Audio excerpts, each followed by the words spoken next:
Hey folks, here is a brief overview of Chapter 21 entitled A United Body of Action. Focusing a lot on progressive efforts to improve the country. We've already seen how pretty much life sucks for a lot of workers in the industrial age. There's poverty, there are diseases. This famous book, The Jungle by Upton Sinclair, revealed, he writes a book about the Chicago meat market called The Jungle, but just looks at the gross things that are happening, a lack of regulation. We watched the video on the Triangle Shirtwaist Fire tragedy, how that lack of regulation there with fire escapes and locked doors led to the deaths of those 142 women. So there's obvious room to improve things. And there are a lot of groups who are going to form the NAACP, the National American Women Suffrage. Well, I always feel like it should be women, but it's Woman Suffrage Association. You see Susan B. Anthony right in the center there. Groups to seek to get women to vote, tying in there Alice Paul, her role, and Margaret Sanger. She's a controversial figure mentioned on page 630, trying to, with her birth control. She's actually pretty racist. She's the founder of Planned Parenthood and basically did not want certain people to reproduce. But these women are taking steps to become more proactive in fixing things. Other groups are going to become radical. We've seen struggles with the industrialists. We get the International Workers of the World now, the Wobblies, who are willing to take on a revolution and to fight on that behalf. So we've got a weird time of there's still some violence. There are desperate people, but there are others who say, okay, how can we sit down and reform? And so we get this progressivism that emerges.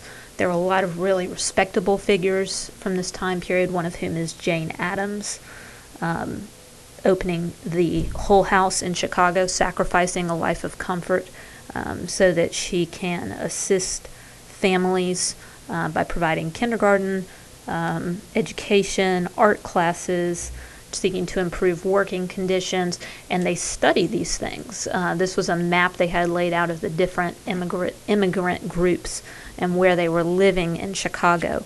So more social work, the muckrakers, and their work with people like Ida Tarbell on covering the Standard Oil Company, kind of condemning the elite and sort of encouraging this reform. There are some people who say, take this to a tragic notion and say the way to reform is through eugenics, as that's mentioned on page 634, as people start to say science is the way, and to eliminate the roles of the criminals and the insane and stupid people and anyone with seizures or mental problems. We're going to sterilize them so they don't reproduce.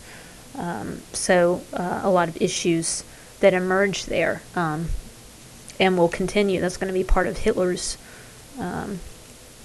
agenda too when we get to World War II. Health reforms with the calorie, progressive efforts among African Americans. It has a picture of Ida Wells Barnett. We'd mentioned before in the earlier chapter Booker T. Washington. Now you've got W.E.B. Du Bois taking a more activist approach through the NAACP. Still kind of controversial with this talented 10th, but wanted and thinking, okay, not every African American is qualified to be involved in this process, but trying to have the leading black intellectuals demand the vote, demand the right to an education, demand equality. So progressive attempts to push that forward. Some local efforts in the states and cities.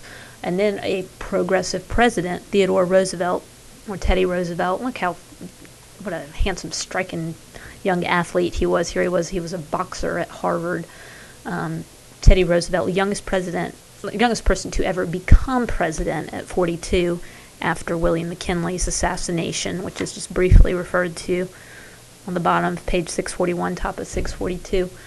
Kennedy was the youngest man elected as president when he was 43, elected in 1960. But gets into a lot of Roosevelt's policies, the Square Deal, his important role in the U.S.